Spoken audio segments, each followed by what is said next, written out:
Muy buenas tardes, mis estimados hermanos y hermanas, como también muy buenas tardes para los amigos y amigas que una vez más en este día, miércoles 26 de mayo del año 2021, sintonizan mi programa Te daré lo mejor a través de El Alumbrador Cristiano. Como siempre, habla para ustedes el hermano Alexander Castellanos desde la Iglesia de Cristo en la República de El Salvador. Oremos. Padre Celestial, una vez más te agradezco por permitirme transmitir este programa sobre tu divina palabra, que lo que digas sea entendible a quienes escuchen y también, Señor, que el Espíritu Santo me dirija en todo. En el nombre de nuestro Señor Jesucristo. Amén. Amén. Como ustedes saben, estoy dando un estudio especial acerca de la adoración.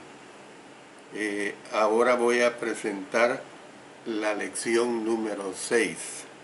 Lección número 6 es la que les voy a presentar y va a versar específicamente sobre el tema dando lo mejor a nuestro Señor. Repito, dando lo mejor a nuestro Señor. Abraham era un hombre rico. Su riqueza la constituía el ganado. Él podía haber ofrecido y con gozo hubiera ofrecido a Dios lo mejor de sus rebaños. Sin embargo, Dios no le pidió que sacrificara el mejor de sus animales.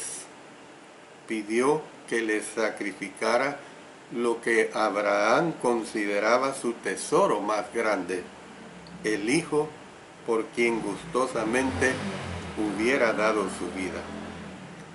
Abraham tenía siervos en su casa. La pregunta es, ¿por qué no le pidió Dios uno de ellos? Dios pidió a Isaac, el hijo que le había dado para cumplir una promesa de larga data. Abraham había puesto todas sus esperanzas en que Isaac sería el hijo a través del cual Dios haría de él una gran nación. No habría sorprendido si en Génesis 22:3 se hubiera leído: no, Señor, a Isaac no, cualquier cosa, menos a Isaac. Por favor, Señor, déjame conservar a mi hijo Isaac. ¡Qué gran sacrificio! ¿Exige la adoración que se haga sacrificio hoy día? Los magos se postraron para adorar a Jesús y abriendo sus tesoros le ofrecieron presentes, oro, incienso puro y mirra. Mateo 2:11. Si la adoración requiere que se dé un valioso presente, o sea, un presente sacrificial, el oro ha sido por mucho tiempo un valioso presente. Es de oro que se hacen las coronas de los reyes. Es con este metal precioso que se adornan los palacios y los templos. El oro representa la realeza, es el presente que está a la altura de un rey. ¿Qué clase de presente es el incienso puro? Para entenderlo hay que recordar el altar del incienso que estaba situado en el lugar santo del tabernáculo. Se ubicaba más exactamente delante del velo que separaba el lugar santo del lugar santísimo. A Moisés se le dio una receta especial para hacer el incienso que había de ser quemado en este altar. El incienso puro era uno de los ingredientes que había de ser quemado como perfume, un aroma de olor dulce, el aroma de adoración a Dios. Este incienso era santo, había de ser usado únicamente en este altar y únicamente en la adoración a Dios. El incienso puro se hacía de la resina de un árbol de hoja perenne y todavía se usa hoy día en ciertos ritos religiosos del Oriente. La sustancia despide su dulce aroma únicamente cuando se le hace arder con fuego, y esto representa la fragancia de la vida sin pecado, trasladándolo a nuestro Señor Jesús. Esta ofrenda también podría representar una vida que se sacrifica a Dios, que despide su dulce aroma únicamente cuando uno es probado como con fuego. Note lo que el apóstol Pedro nos dice en su primera carta 1:7, para que sometida a prueba vuestra fe, mucho más preciosa que el oro, el cual, aunque perecedero, se prueba con fuego, sea hallada en alabanza, gloria y honra cuando sea manifestado Jesucristo. Y aún así permanece fiel como adorador de Dios. El ardiente sacrificio final de todo nuestro ser, o sea, el altar del incienso, libera la dulce fragancia de nuestra adoración. La mirra, una especie que se obtenía de la resina de una especie de árbol de bálsamo, también se asocia con la adoración del tabernáculo. Era uno de los ingredientes que formaban parte del aceite de la santa unción con que se ungían el tabernáculo de reunión y todo el mobiliario y los utensilios. Aarón y sus hijos, los sacerdotes, fueron ungidos con este aceite. La mirra en aquel tiempo era santa para el Señor y no debía ser usada para ningún otro propósito. A Jesús se le ofreció vino mezclado con mirra para aliviarle el dolor que sufría cuando colgaba de la cruz. Dice Mateo 15:23, y le dieron a beber vino mezclado con mirra, mas él no lo tomó. Nicodemo trajo un compuesto de mirra y áloes para preparar el cuerpo de Jesús para la sepultura. Juan 19:39 y 40 expresa: también Nicodemo, el que antes había visitado a Jesús de noche, vino trayendo un compuesto de mirra y de áloes como 100 libras. Tomaron pues el cuerpo de Jesús y lo envolvieron en lienzos con especies aromáticas, según es costumbre sepultar entre los judíos. En vista de la anterior relación con el sufrimiento y la muerte, algunos creen que el presente de mirra fue una representación profética del sufrimiento y la muerte de Jesús como medio para la redención del hombre. El que estos presentes tuvieran originalmente tales significados proféticos específicos para los que los daban, no es algo que se pueda decir a ciencia cierta, pero de lo que no hay duda es que representaban un sacrificio de parte de los adoradores. Fue de sus tesoros que ellos sacaron para darlos. Mateo 2:11 dice: y al entrar en la casa vieron al niño con su madre María y postrándose lo adoraron. y abriendo sus tesoros le ofrecieron presentes, oro, incienso y mirra. El incienso puro y la mirra eran presentes sacerdotales. Los sacerdotes usaban estos aromas para acercarse a Dios en nombre de las demás personas, cuyas vidas no siempre despedían olor agradable a Dios. El incienso puro y la mirra neutralizaban el hedor del pecado, de la muerte y de la corrupción. En Apocalipsis se identifica el humo del incienso con las oraciones de los santos que suben a la presencia de Dios como aroma de olor agradable. Noten lo que nos dice Apocalipsis 5:8. Y cuando hubo tomado el libro, los 4 seres vivientes y los 24 ancianos se postraron delante del Cordero. Todos tenían arpas y copas de oro llenas de incienso, que son las oraciones de los santos. También en Apocalipsis 8, versos 3 y 4.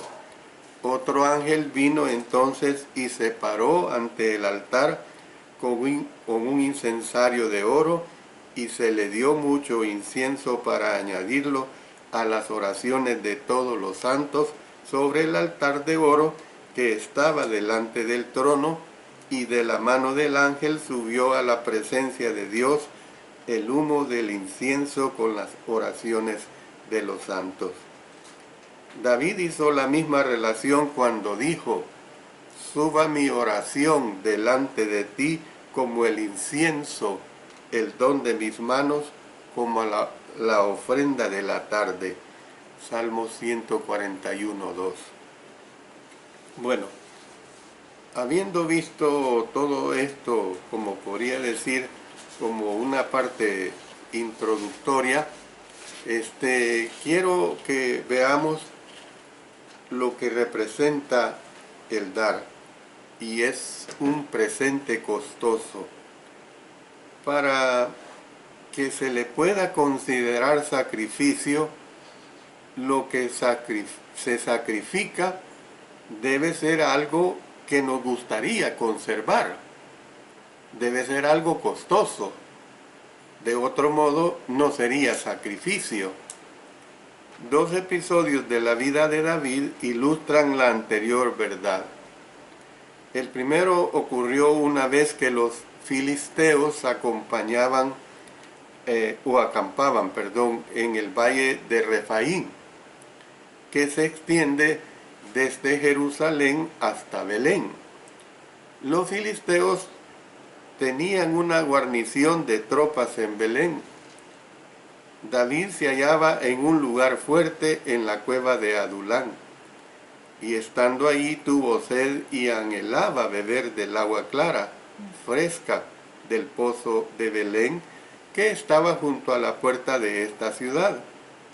3 de sus devotos hombres, queriendo conceder a David su deseo, arriesgaron sus vidas para irrumpir por el campamento de los filisteos, sacar agua del pozo y entregársela a David. Este episodio usted lo puede consultar en el libro 2 de Samuel, capítulo 23, versos 13 hasta el 17. Pero lo interesante es que aunque la deseaba, David no bebió el agua que le trajeron, sino que la derramó para Jehová.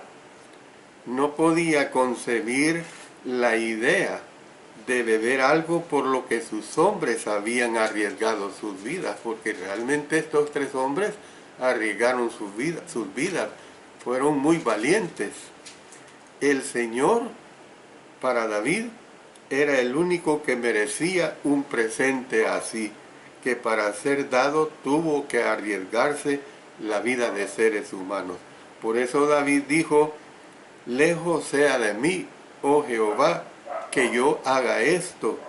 ¿He de beber yo la sangre de los varones que fueron con peligro de su vida? Esto está contemplado en el verso 17 del capítulo 23 de 1 Samuel. El segundo episodio se encuentra en 2 Samuel capítulo 24. En este capítulo leemos que Dios envió una peste sobre Israel, porque David censó al pueblo y esto no agradó a Dios. Ahí se contempla en el verso 15. Fueron 70,000 hombres los que murieron en todo el territorio. David dijo al Señor: yo pequé, yo hice la maldad. ¿Qué hicieron estas ovejas? Te ruego que tu mano se vuelva contra mí y contra la casa de mi padre. Verso 17. El profeta Gad vino a David y le dijo que fuera a la era de Arauna y ofreciera sacrificio a Dios. David fue con la intención de comprar la era de Arauna para ofrecer el sacrificio, pero éste le dijo a David que le daría todo lo que necesitara, los bueyes para el holocausto, así como los trillos y los yugos para la leña con que quemaría el sacrificio. Y David respondió de esta manera: no, sino por precio te lo compraré, porque no ofreceré a Jehová mi Dios holocaustos que no me cuesten nada. Verso 24. Cualquiera que haya criado ganado entiende la tentación de guardar lo mejor para su propio rebaño. Bajo el sistema sacrificial mosaico, el animal que el dueño más deseaba conservar cada año era el que Dios le exigía que se sacrificara. Noten lo que dice en Números 18:29.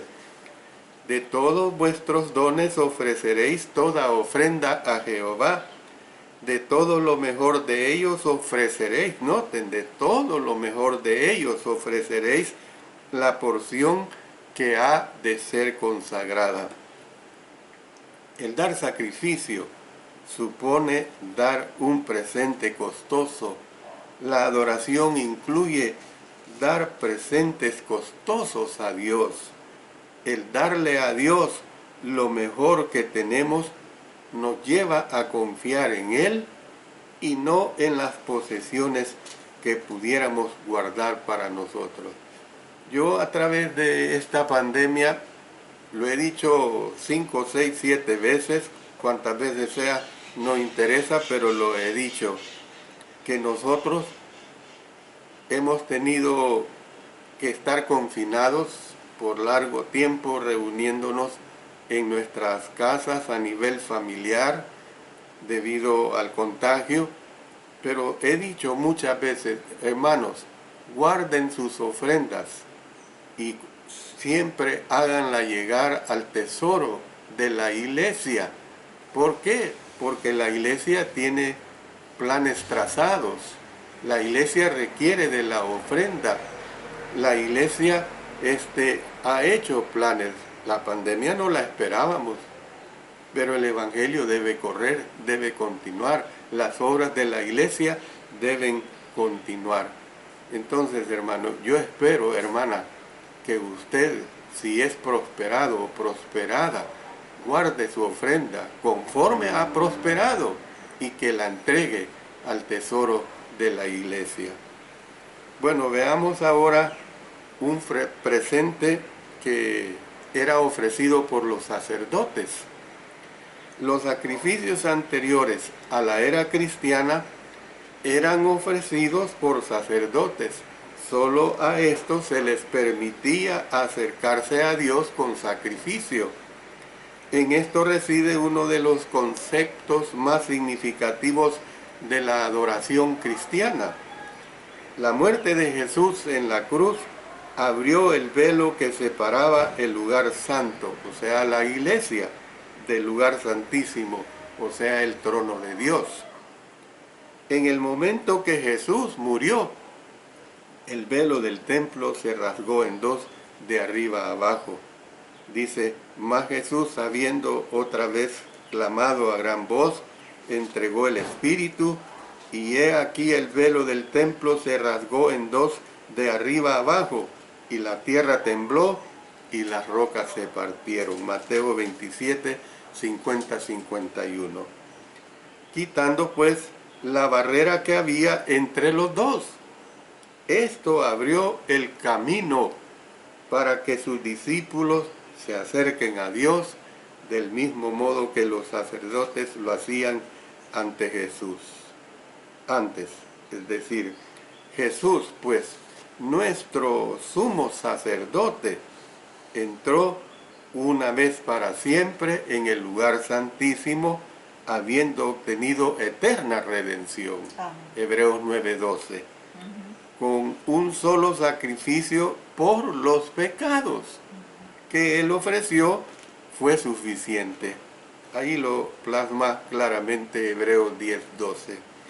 Puesto que Él, nuestro sumo sacerdote, se ofreció a sí mismo como nuestro sacrificio por el pecado, podemos acercarnos al trono de gracia con la confianza que solo a los sacerdotes se les daba anteriormente.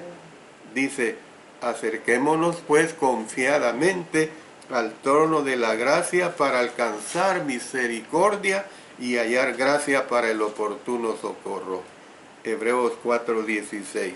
Pero más abajo en los versos 21 y 22 dice, y teniendo un gran sacerdote sobre la casa de Dios, acerquémonos con corazón sincero, en plena certidumbre de fe, purificados los corazones de mala conciencia y lavados los cuerpos con agua pura. ¿Está usted consciente, hermano y hermana, de lo que esto significa? Los redimidos por la sangre de Cristo son sacerdotes.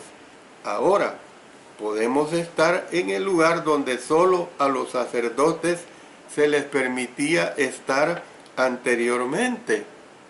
Los verdaderos adoradores de Dios somos, dice la palabra, linaje escogido, real sacerdocio, nación santa, pueblo adquirido por Dios, para que anunciemos las virtudes de aquel que nos llamó de las tinieblas a su luz admirable. Primera Pedro 2:9. Anunciar sus virtudes, hermanos, es adorarle.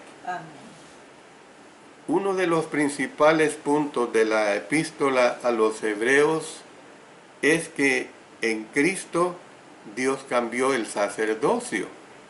Mientras que los sacerdotes del orden veterotestamentario, o sea, antiguo testamentario, eran de la tribu de Leví, Jesús era de la tribu de Judá. Nos dice en Hebreos capítulo 7, versos 11 en adelante, si pues la perfección fuera por el sacerdocio levítico, porque bajo él recibió el pueblo la ley, ¿qué necesidad habría aún de que se levantase otro sacerdote según el orden de Melquisedec y que no fuese llamado según el orden de Aarón? Porque cambiando el sacerdocio, necesario es que haya también cambio de ley. Y aquel de quien se dice esto es de otra tribu, de la cual nadie sirvió al altar. Porque manifiesto es que nuestro Señor vino de la tribu de Judá, de la cual nada habló Moisés tocante al sacerdocio. Y esto es aún más manifiesto, si a semejanza de Melquisedec se levanta un sacerdote distinto, no constituido conforme a la ley del mandamiento acerca de la descendencia, sino según el poder de una vida indestructible, pues se da testimonio de él, tú eres sacerdote para siempre según el orden de Melquisedec. Queda pues abrogado el mandamiento anterior a causa de su debilidad e ineficacia, pues nada perfeccionó la ley, y de la introducción de una mejor esperanza por la cual nos acercamos a Dios. No solo hubo un nuevo sumo sacerdocio, sino que también hubo un cambio en todo el orden sacerdotal. Hoy día lo constituye toda la iglesia. Como sacerdotes que somos, los cristianos estamos a cargo de la tarea de ofrecer sacrificios a Dios por medio de la adoración que le rendimos a Él. El apóstol Juan comienza la escritura de la revelación que recibió afirmando que Jesucristo nos hizo reyes y sacerdotes para Dios su Padre. Apocalipsis 1:6. Y continúa con una frase que expresa adoración. A Él sea gloria e imperio por los siglos de los siglos. Amén. Entonces, más adelante, en Apocalipsis 5:10, dice, y nos ha hecho para nuestro Dios reyes y sacerdotes, y reinaremos sobre la tierra ahora, actualmente. Entonces, describe una escena de criaturas celestiales que están alrededor del trono, cantando un nuevo cántico, cuyo estribillo dice, les ha hecho para nuestro Dios reyes y sacerdotes, y reinarán sobre la tierra. Ahora pues, los que son redimidos para Dios, con la sangre del Cordero, dice, de todo linaje y lengua y pueblo y nación. Apocalipsis 5:9. Constituyen pues todo un reino de sacerdotes centrados en Dios, en quien Él es, en lo que ha hecho y en lo que está haciendo por nosotros. El saber esto y el creerlo hacen que caigamos de rodillas para adorar y para alabar al Todopoderoso. Como sacerdotes que somos, ya no podemos seguir siendo espectadores en este asunto. Ahora debemos participar como sacerdotes que somos. ¡Qué bendición, hermanos y hermanas! Después de comentar esta sección de Apocalipsis, en 1 Pedro 2:9, las palabras reino y real de este texto indican claramente un aspecto regio atribuido al ministerio sacerdotal de la adoración. Así, en el centro de nuestra vida en Cristo, hay un llamado a reconocer que nuestro dominio en Él tiene correlación directa con la adoración que le rendimos a Él. Varias frases de estos pasajes provienen directamente de Éxodo 19, versos 5 y 6. Ahora pues, si diereis oído a mi voz y guardareis mi pacto, vosotros seréis mi especial tesoro sobre todos los pueblos, porque mía es toda la tierra, y vosotros me seréis un reino de sacerdotes y gente santa. Estas son las palabras que dirás a los hijos de Israel. Cuando Moisés subió al monte Sinaí, Dios le dio instrucciones en el sentido de que dijera al pueblo que ellos serían su propiedad, que serían para él un reino de sacerdotes y gente santa.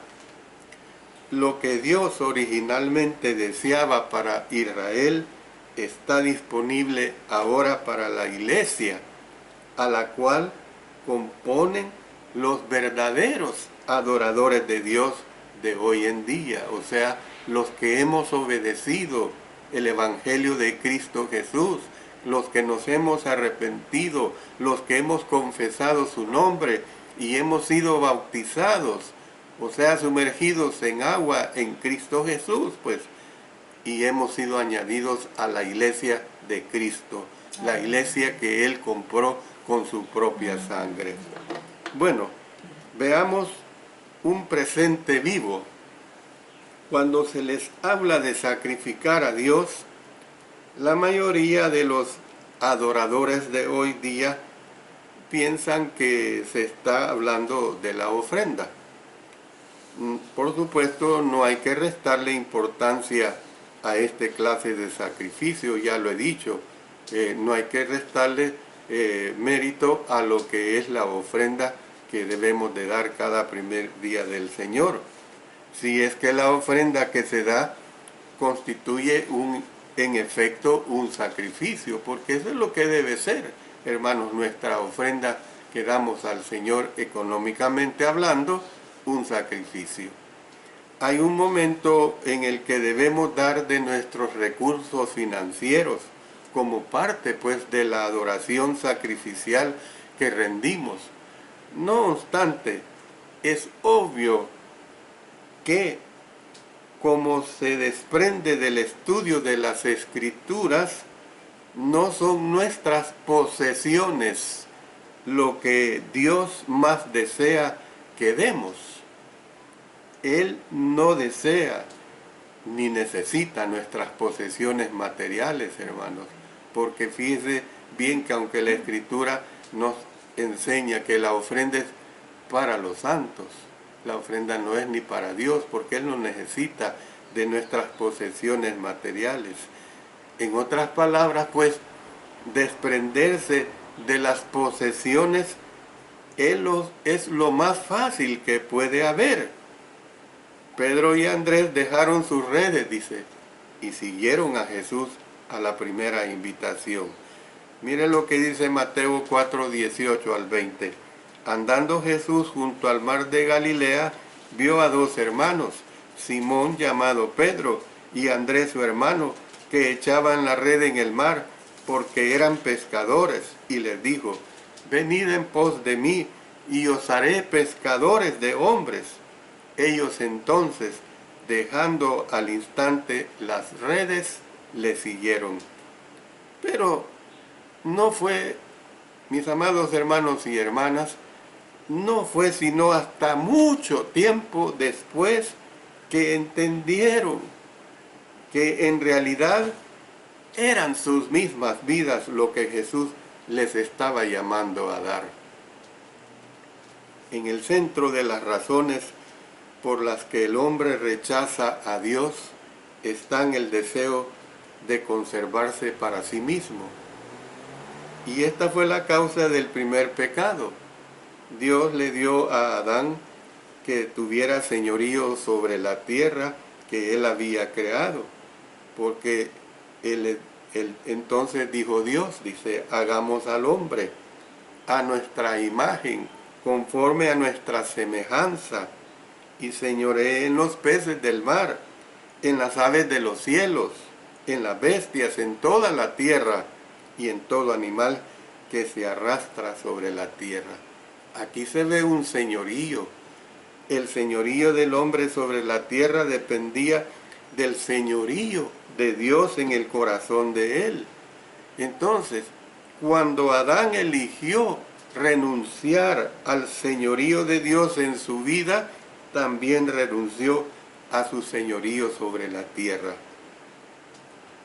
En Cristo, el pueblo del reino puede volver a tener este señorío por medio de someterse a sí mismos otra vez al señorío de Cristo.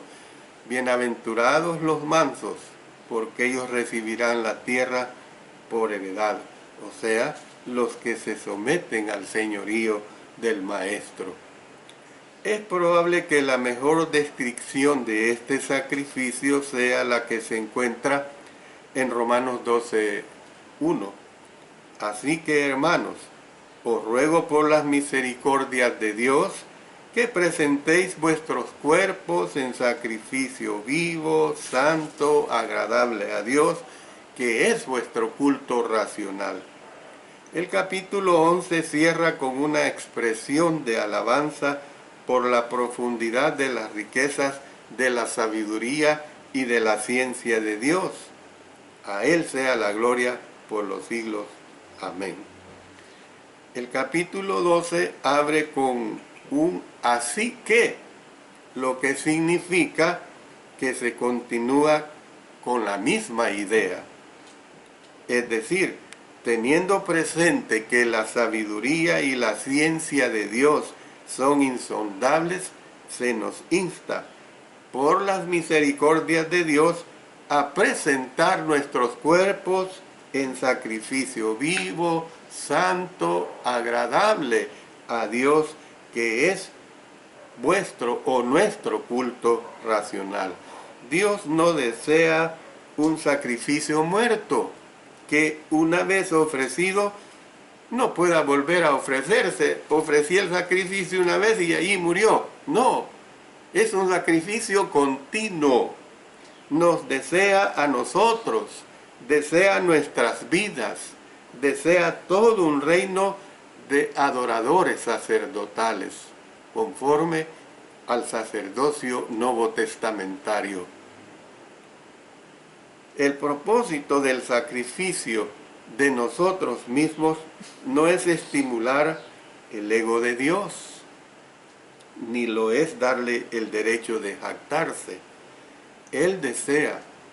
Dios desea que nos entreguemos, porque la única manera como podemos volver a tener nuestra vida es entregándosela a Él. Dice en Mateo 16, 25, porque todo el que quiera salvar su vida, la perderá, y todo el que pierda su vida por causa de mí, la hallará. Este principio se ilustra por la forma como adoran las huestes celestiales.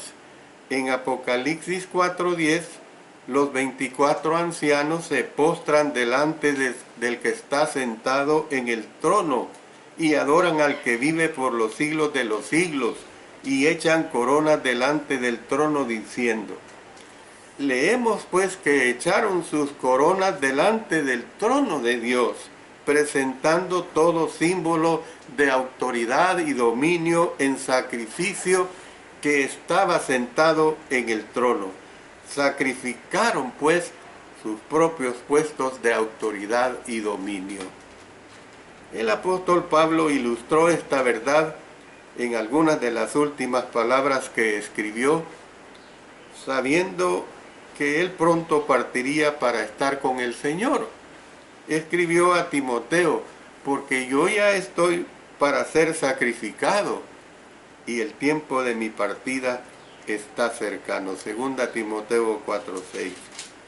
Sacrificó al Señor lo que éste sacrificó por él, su vida, pues dio a su Hijo. El autor de Hebreos también habló de sacrificio de alabanza, es decir, fruto de labios que confiesen o confiesan su nombre. Hebreos 13:15. Y añadió: y de hacer bien y de la ayuda mutua, no os olvidéis, porque de tales sacrificios se agrada a Dios. Hebreos 13:16. La primera parte de este pasaje recuerda una expresión del profeta Oseas. Noten lo que dice el profeta Oseas: llevad con vosotros palabras de súplica, y volved a Jehová y decidle: quita toda iniquidad y acepta el bien, y te ofreceremos la ofrenda de nuestros labios. Oseas 14:2. En la versión del Rey Santiago se lee: y te ofreceremos, mire qué bonito, el ternero de nuestros labios. Hermanos, podemos ver pues que hay un comentario muy edificante que dice así de lo siguiente: el sacrificio original instituido bajo Moisés requería la ofrenda de terneros, bueyes, corderos y tórtolas. No obstante, estos podían ser ofrecidos sin que el corazón de uno estuviera en ello.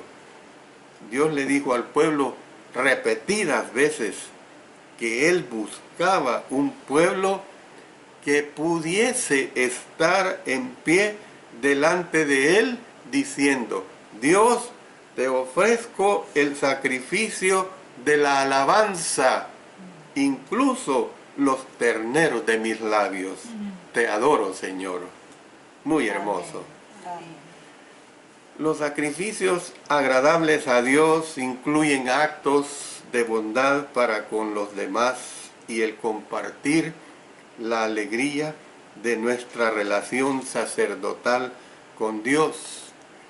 Los sacrificios vivos son sacrificios del corazón. Los magos le dieron a Jesús de sus tesoros. Jesús dijo: porque donde esté vuestro tesoro, allí estará también vuestro corazón. Mateo 6:21. Dios desea, mis hermanos, mis hermanas, que los tesoros del corazón sean sacrificados a su voluntad y propósitos. Si no lo hacemos así, las cosas que atesoremos en el corazón se pueden interponer entre Dios y nosotros. David reconoció a Dios como aquel que conocía su corazón. Dijo: los sacrificios de Dios son el espíritu quebrantado y el corazón contrito y humillado. Salmos 51:17. El proceso de rendir, o sea, sacrificar los tesoros del corazón a Dios, es adoración. Si uno hace así, dejará de confiar en los tesoros terrenales y se llenará de paz duradera y del gozo que viene de confiar completamente en Él. Yo terminaré diciendo lo siguiente, que viene como una parte conclusiva a lo que voy a expresar. El llamado más grande que se le hace a todo cristiano es a ser un adorador sacerdotal de Dios. Por eso es que la adoración vacía de sacrificio no es realmente adoración. Hay por lo menos 3 verdades sobre la adoración sacrificial que no se nos deben olvidar. Primero, el motivo más grande para el sacrificio es el amor. A Salomón vinieron 2 mujeres con un niño y las 2 querían al niño. Y entonces, ¿qué es lo que sucedió? Que cuando él vio aquella discusión entre las 2 mujeres, decide partirlo en mitad. Y luego una de las mujeres dijo: dáselo mejor a ella. ¿Por qué? Así es como él estableció que esa mujer era su verdadera madre, porque aún viviendo en las manos de una mujer perversa, podría tener la esperanza de que su hijo lo podría seguir viendo. Pero Salomón, en su sabiduría, detectó que tenía que dárselo a su verdadera madre. Solo el amor pudo haberlo movido a dar a su hijo, pues, y así como lo hizo nuestro Señor Jesucristo, con nuestro Padre Celestial, con nuestro Señor Jesucristo. Segundo, el bien más grande del sacrificio es precisamente la gratitud. Así que, recibiendo nosotros un reino inconmovible, tengamos gratitud y mediante ella sirvamos a Dios agradándole con temor y reverencia. Amén.